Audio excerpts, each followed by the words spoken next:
పులుపు అవసరమా లేదా? పులుపు అంటే దేంట్లో ఉంటుంది మనకి? నెక్స్ట్ ఏం వేస్తారు?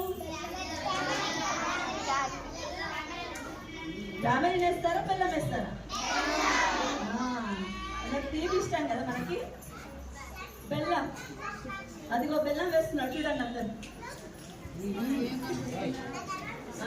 బెల్లం తింటారు కదా మీరందరూ. బెల్లం ఎలా ఉంటుంది? తీయగా ఉంటుంది కదా. స్వీట్స్ ఎంతమందికి ఇష్టం? అందరికి ఇష్టం కదా. అంటే తీయగా ఉంది. మన జీవితం కూడా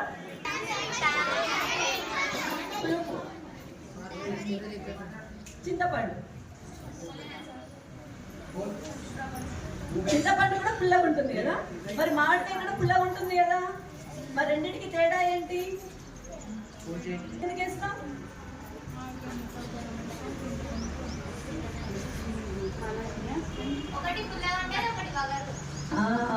ఒగరుగా ఉంటుంది కదా.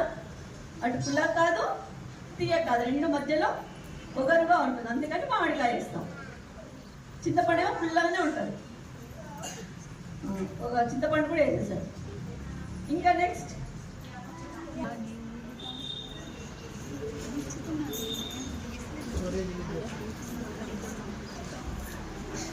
నెక్స్ట్ వేపపూత ఎలా ఉంటుంది?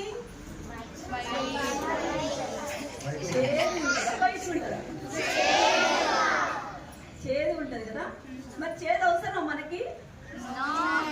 నోనా? నేను ఎస్ అంటే నో, ఎస్ అంటారు, నో అంటే నో అంటారు. అట్లయితే అవసరమా లేదా మనకి చేదు?